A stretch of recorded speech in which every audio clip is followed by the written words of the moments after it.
Hi, this is Veeti from the Sauna Heater. So there are 3 things that all great saunas have in common, and also all bad or mediocre saunas are missing one of these 3 points.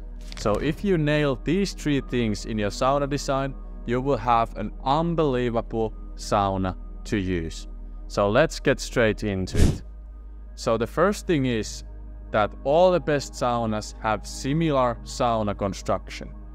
Meaning that first thing is that sauna goers sit above the sauna heater. So this is a big public sauna in Finland. I have been in this sauna and I can tell you it's incredible. The sauna experience there is incredible.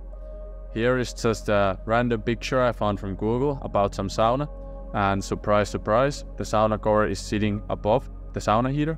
So the feet of the sauna goer are on the level or even a little bit above the sauna heater. And here is just one more basic picture of the sauna where the sauna heater has been embedded into the sauna benches. So why is that? The reason is a phenomena called heat stratification. So have you ever wondered why these air balloons stay on the sky? Why do they rise up? Well, they heat up the air, and hot air is always lighter than cold air, so hot air naturally rises up. And that's why these air balloons stay in the sky. And same with steam. Steam is the best possible air in traditional sauna.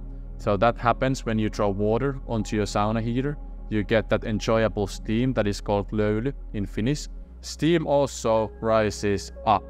So you want to rise yourself up as well. So you want to sit where the best air naturally flows and goes into. That's why you want to sit above the sauna heater. The steam is always going to be close to the roof and the steam is always going to rise up. And if you want the most equal air in your feet and in your head, which creates the most optimal sauna experience, you want to be sitting above the sauna heater for sure. The next thing in the sauna construction is that all the best saunas have ceiling shapes that don't create steam pockets. So this is a common mistake. So if you have just a normal flat roof, it works well. If you have a sloped roof in a way that your sauna heater, so this here would be your sauna heater, your sauna heater is on the lower side of the ceiling and the sauna goers are sitting here on the higher side, then this will work great. So the reason is, again, stratification. So hot air naturally rises up.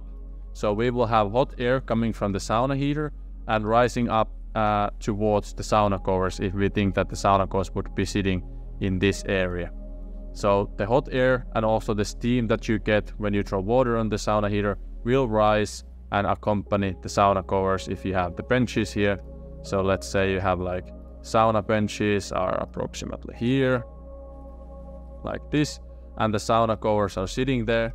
So this is where all the best air is. So this work sauna heater will be at the lower sloped end of the sauna, so then you get the best air accompanying the sauna goers.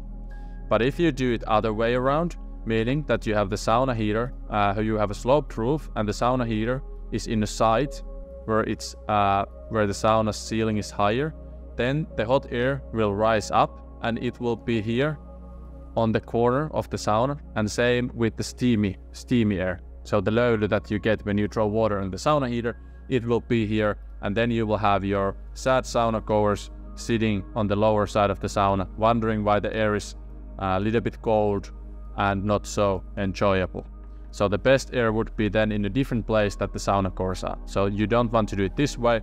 If we want to turn this into a positive experience, we want to have the sauna heater in the side where the sloped roof is slower, and then the best air will be accompanying the sauna goers there.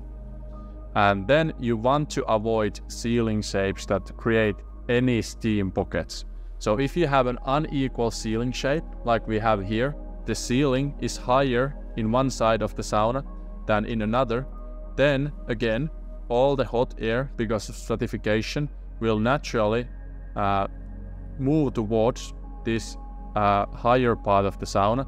same as all the steamy air. So all of it will be sitting here, and it's extremely hard, even with great ventilation, to get it moving. So you don't want to have a sauna that has unequal shielding shapes. Then you would be sitting here wondering where all the best air is. Well, it's in the steam pocket. So you want to definitely avoid creating these kind of steam pockets that will have all the best air in one place.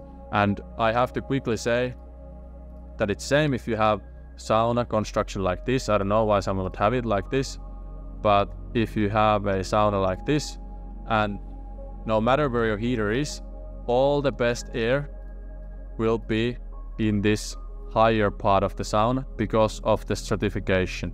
So you don't want to create these kind of ceiling shapes, because then your sauna will have unequal temperatures and it's not enjoyable in any case. So avoid these kind of ceiling shapes. And then last thing when it comes to construction is that you don't want to be sitting right next to the sauna heater. And of course, if you have a small sauna, it's better to have a small sauna where you sit right next to the sauna heater than no sauna at all. But in the most optimal case, you want to sit a bit farther away from the sauna heater here. The reason being that sauna heaters emit high amounts of radiant heat, and that radiant heat is not the most optimal heat in the sauna. So the best sauna heat actually comes from the rocks of the heater, and it comes from the construction materials. So when the sauna heats up, it also heats up the surfaces in your sauna, and it heats up the sauna rocks that have high thermal capacity, and those then slowly give out the best possible heat. So that's why you want to sit farther away from sauna heater, so you are just not getting the radiant heat directly to you. So that's about that. Then we will have the second thing that all great saunas have in common. They have great ventilation. So in the great saunas, air changes at least 6 times an hour, and this leads to you having enough oxygen. You're never running short of breath in the sauna, and you will overall feel great when the air changes in the sauna all of the time.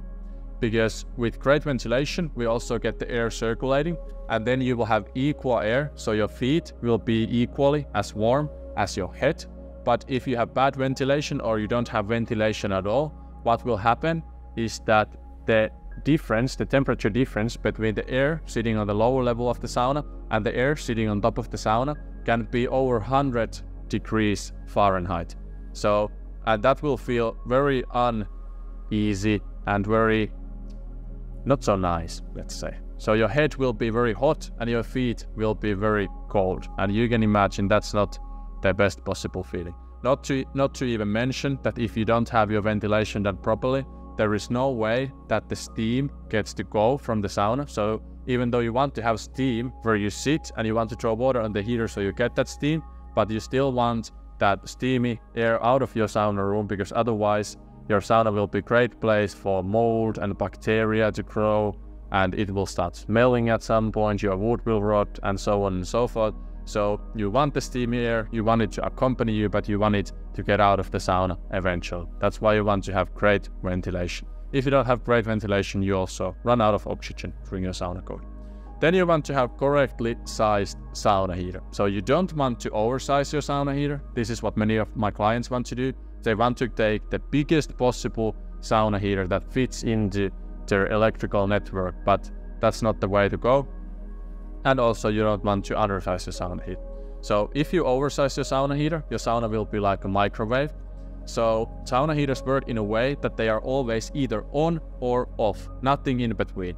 And if you set your sauna a desired temperature of 190 degrees Fahrenheit, and now we're talking about electric heaters, your heater will be on at full power as long as your sauna heats that temperature, and the temperature is measured by a temperature sensor that is placed on the wall of your sauna.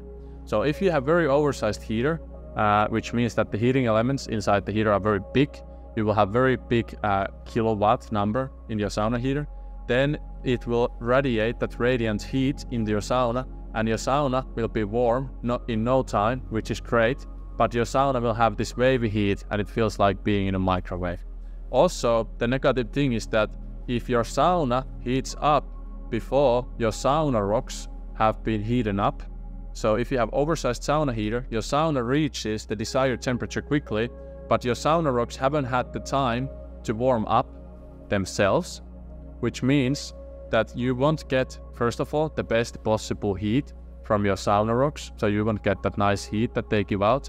And also, when you throw water onto your sauna rocks, they won't be hot enough to turn that water into a steam, that enjoyable load, which is that steam that you want to experience in your sauna. So that's why you don't want to oversize your sauna heater. But you don't want to undersize your sauna heater either. Otherwise, this will be you waiting for your sauna to heat up, and then your sauna heater will break up prematurely. And even if it can reach the desired temperature, as said, it will take a long time, but if you have very undersized sauna heater, it will never heat up your sauna. So in the most optimal situation, and in any situation, this is actually very easy to get right.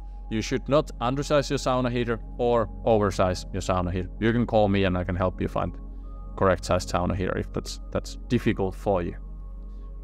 So that's the conclusion. So all the best saunas, all great saunas, have construction where benches are usually above the heater. They have managed to avoid ceiling shapes that create steam pockets, and they don't sit too close to the heater.